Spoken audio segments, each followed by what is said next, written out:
सवेरे की कीमत, आज़ादी का सफ़र। सुनने में ये महज कुछ शब्द लगते हैं ना, लेकिन सच कहें तो ये एक पूरे देश की धड़कन और सदियों के संघर्ष की आवाज़ हैं। आज की इस चर्चा में आइए इतिहास के उन गहराइयों में उतरते हैं और उस सफ़र को फिर से महसूस करते हैं जिसने हमारे आज को आकार दिया है। तो बिना किसी देरी के इस बेहद भावुक और ऐतिहासिक सफ़र की शुरुआत करते हैं। सोचने वाली बात है, उस एक आजाद सवेरे की किरण देखने के लिए न जाने कितनी रातें घने अंधेरे में काटी गईं। अक्सर 15 अगस्त 1947 को हम सिर्फ कैलेंडर की एक तारीख मान लेते हैं, पर हकीकत में ये सिर्फ एक तारीख नहीं है, ये एक बहुत गहरा जज्बा है। ये उस लंबी और खौफनाक रात का अंत था जिसका इंतजार एक दो नहीं बल्कि कई पीढ़ियों ने किया था। इस सवाल की गहराई में वो पीड़ा छिपी है जिसे शब्दों में पिरोना सच में नामुमकिन सा है। कहानी अचानक से शुरू नहीं होती। चलिए थोड़ा पीछे चलते हैं। साल 1600। ये वो वक्त था जब ईस्ट इंडिया कंपनी ने भारत की जमीन पर कदम रखा था। शुरुआत में उनका मकसद सिर्फ और सिर्फ व्यापार था, लेकिन उस व्यापार के मुखौटे के पीछे एक बहुत ही सोची समझी योजना चल रही थी। धीरे धीरे, बिल्कुल खामोशी से, पूरे देश को गुलामी की जंजीरों में जकड़ लिया गया। ये देखना वाकई हैरान करता है कि कैसे एक व्यापारिक कंपनी ने एक इतने विशाल देश की पूरी सत्ता ही अपने हाथों में ले ली। और इसका नतीजा क्या हुआ? सोने की चिड़िया अब गुलामी की कैद में थी। इस एक वाक्य में जो ऐतिहासिक और भावनात्मक दर्द है वो बहुत भारी है। वो भारत जिसे पूरी दुनिया उसकी अपार धन संपदा और संस्कृति के लिए सोने की चिड़िया कहती थी, वो अब पूरी तरह से बेबस और कैद में था। एक संपन्न राष्ट्र अपनी पहचान खो चुका था और हर तरफ सिर्फ पराधीनता का साया था। लेकिन कहते हैं ना कि अंधेरा चाहे कितना भी घना क्यों ना हो, वो रोशनी को हमेशा के लिए तो नहीं रोक सकता। साल 1857।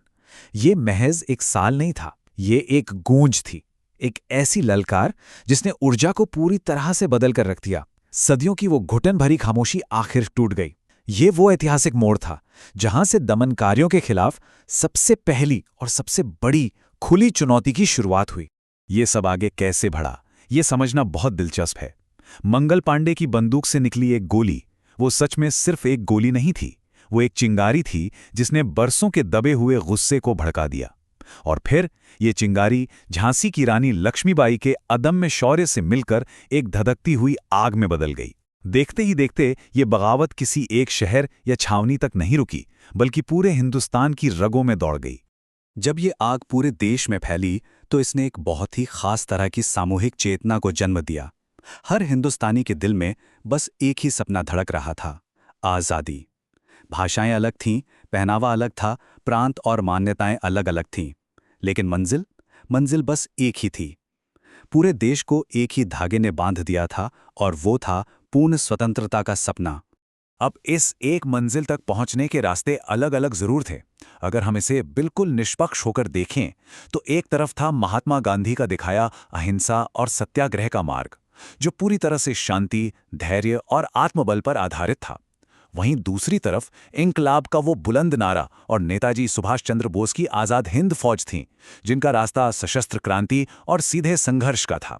रास्ते अलग थे, विचार अलग थे, लेकिन दोनों ही धाराएं उस एक ही सपने को हकीकत में बदलने के लिए अपना सब कुछ न्यौछावर कर रही थी। लेकिन इस सपने को हकीकत बनाने की कीमत सच में बहुत बड़ी थी। लाखों कुर्बानियां, ये कोई आंकड़ा नहीं है, ये वो घर हैं जो उजड़ गए। सदियों का वो लंबा इंतजार, कई पीढ़ियां तो इसी आस में गुजर गईं कि शायद वो कभी खुली हवा में सांस ले सकेंगी। और वो बेशुमार लहू जो इस मिट्टी में मिला, ये सर्वोच्च बलिदान है। ये सब हमें बहुत ही गहराई से याद दिलाता है कि जो आज़ादी मिली है वो कोई तोहफा नहीं थी, इसके पीछे एक बेहद दर्दनाक गाथा है। और आखिरकार इतने लंबे संघर्ष, पीढ़ियों के इंतजार और अनगिनत बलिदानों के बाद वो पल आ ही गया। 1947, ये इस पूरी ऐतिहासिक गाथा का सबसे विजयी क्षण है। ये वो साल है जब आखिरकार वो लंबी काली रात हमेशा के लिए खत्म हुई और एक आज़ाद भारत का सूरज निकला। 1857 की वो चिंगारी 1947 में एक आज़ाद मुल्क के रूप में अपनी मंजिल तक पहुंच गई थी। आज हम सब आज़ाद हैं, पर एक बहुत ही गहरा सवाल जो हमें खुद से पूछना चाहिए, क्या हम इस आज़ादी की भारी कीमत को कभी भूलेंगे? ये सिर्फ एक सवाल नहीं, बल्कि एक बड़ी जिम्मेदारी है जो हर पीढ़ी को उठानी है। जो आज़ादी आज इतनी स्वाभाविक लगती है, उसे हासिल करने के लिए जो कीमत चुकाई गई है, उसे याद रखना ही उन लाखों बलिदानों का सच्चा सम्मान है। इसी अहम विचार के साथ आज की इस विस्तृत चर्चा को यहीं विराम देते हैं। जय हिंद।